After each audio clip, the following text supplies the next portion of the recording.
ഇപ്പോ എന്റെ അഭിപ്രായത്തിൽ ഒരു തെങ്ങിന്ന് ഒരു ദിവസം 15 ലിറ്റർ കള്ളെങ്കിലും കിട്ടണം. സാധാരണ ഇവിടെ 2 ലിറ്ററൊക്കെ കിട്ടുള്ളൂ. ഇപ്പൊ എന്റെ തെങ്ങുകൾ ഇപ്പോ ഞാൻ പറഞ്ഞില്ലേ, ഒരു കൊല്ലമായിട്ടുള്ളൂ ഞാനിത് ട്രീറ്റ് ചെയ്യാൻ തുടങ്ങി. എന്നിട്ടും 5 ലിറ്ററിന്റെ അടുത്ത് കള്ള് കിട്ടാൻ തുടങ്ങി. അല്ല, ഇതിന്റെ താഴെ 2-3 തെങ്ങ് നമ്മൾ കൊടുത്തിട്ടുണ്ട്. 3 തെങ്ങിന്ന് 10 ലിറ്ററിന്റെ മേലെ ഇപ്പൊ കള്ള് കിട്ടാൻ തുടങ്ങി. അത് ശരിക്കും എന്താ ചെയ്യുന്നത്? അത് ഇത് കള്ള് ഷാപ്പിലൊക്കെ പോകുന്നു അവർ കൊള്ളുന്നു. നമ്മളെ അഭിപ്രായത്തിൽ ഒരു തെങ്ങിന്ന് 15 ലിറ്റർ കള്ള് കിട്ടും.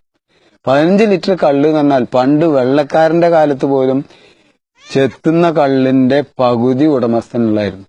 ഇപ്പോ ഇവിടെ അടുത്ത് തന്നെ നമ്മളൊരു സുഹൃത്ത് ചെത്തുകാരൻ പറഞ്ഞു, അവിടെ ഇതിന്റെ മേലെ വെള്ളപ്പാടത്ത് ഒരു തെങ്ങിന്ന് 35 ലിറ്റർ കള്ള് ഇറക്കിയിരുന്നു.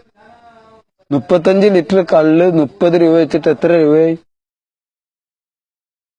1050 റുപ്യ ഒറ്റ തെങ്ങിന്ന് കിട്ടിയിരുന്നു. പിന്നെ അങ്ങനത്തെ ഒരവസ്ഥയില് ഈ കള്ളിനൊക്കെ യഥാർത്ഥത്തിൽ വളരെ വികൃതമായിട്ടാണ് ഈ വെടക്കാക്കി തനിക്കാക്കുകയാണ് ഈ അബ്കാരികൾ ചെയ്തിട്ടുള്ളത്. ലോകത്തിലെ ദൈവം മനുഷ്യനാക്കി ഉണ്ടാക്കിയ ഏറ്റവും നല്ല വസ്തു, മനുഷ്യന് വേണ്ടി ഉണ്ടാക്കിയ ഏറ്റവും നല്ല പ്രതിരോധ ശേഷിക്ക് ഉണ്ടാക്കുന്നത് മനുഷ്യന്റെ മുലപ്പാലാണ്. ഈ മുലപ്പാലിനോട് ഏറ്റവും കൂടുതൽ കിടപിടിക്കുന്ന, താരതമ്യം ചെയ്യാൻ വേറെ വസ്തുക്കളൊന്നുമില്ല, എന്തെങ്കിൽ അത് തെങ്ങിന്റെ കള്ളിന് മാത്രമല്ല. ലോറിക് ആസിഡ് പോലുള്ള അത്യപൂർവങ്ങളായ പല പ്രോട്ടീനുകളും ഈ തെങ്ങിന്റെ കള്ളിലുണ്ട്. കുട്ടികൾക്ക് വരെ നല്ല ഭക്ഷണമാണ്. ലോകം മുഴുക്കുള്ള ഏത് സ്ഥലത്തും ഈ സാധനം ഇങ്ങനെയുള്ള വളരെ ഉപകാരപ്രദമായ എത്രയോ സാധനങ്ങളാക്കി എന്തിനാ വീട്ടുകാർക്ക് തന്നെ കുടിക്കുക? പൂർണ്ണമായ ഭക്ഷണമാണ്. ധാർമ്മികതയുടെ പ്രഭാഷണ ഗിരിശൃംഗം തീർക്കുന്ന വഹാബി പുരോഹിതന്റെ കുടുംബം തെങ്ങ് കള്ള് ചെത്താൻ അനുവദിച്ചെന്ന് പുത്രൻ പറയുന്നു. അതിൽ ഒരു തെങ്ങിൽ നിന്നുള്ള കള്ള് ഞങ്ങളുടെ കുടുംബത്തിനായിരുന്നുവെന്ന് ബഷീർ മാസ്റ്റർ പറയുന്നു. നവോത്ഥാനത്തിന്റെ നാഡീമിടിപ്പറിയാൻ ഇനി അന്വേഷണങ്ങൾ അധികം വേണ്ടിവരുന്നില്ല. നമ്മൾ പണ്ടൊക്കെ എന്റെയൊക്കെ ഉമ്മ പറയാറുണ്ട്, അവരൊക്കെ അപ്പൊ ഒരു ദിവസം ഇയാൾക്കാണെങ്കിൽ 2 തെങ്ങ് വെച്ചിട്ട് ഒരു തെങ്ങ് മറ്റേയാൾക്കാണെങ്കിൽ ഒരു തെങ്ങ് ഇവർക്കാവും.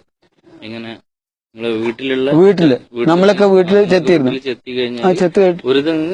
ചെത്തുകൾക്ക് മറ്റേ തെങ്ങ് വീട്ടുകാർ പഴയകാലം മുതൽ ഇത് ഉപയോഗിച്ചിരുന്നു. മാഷ കുടുംബം ഇതായിട്ട് ബന്ധമുണ്ട്, കണക്ഷൻ ഉണ്ട്. അപ്പൊ അത് ശരിക്കും അനുഭവപാഠം. അതെ, അത് എല്ലായിടത്തും അങ്ങനെ തന്നെ. മലബാറിൽ മുഴുവൻ ബ്രിട്ടീഷ് രാജായിരുന്നില്ല, ബ്രിട്ടീഷുകാരുടെ രാജ്യമായിരുന്നല്ലോ മലബാർ. നേരെ മറിച്ച് മറ്റിടത്തൊന്നും നമുക്ക് റെസ്ട്രിക്ഷൻ ആയിരുന്നു. ഇവിടെ എങ്ങനെയായിരുന്നു? അപ്പൊ അത് പകുതി പേർക്ക് ഇപ്പൊ ആകെ എന്താ കൊടുക്കണെന്ന് വെച്ചാൽ കേര കർഷകന് 100 രൂപ കൊടുക്കും ചെത്തുകാരൻ.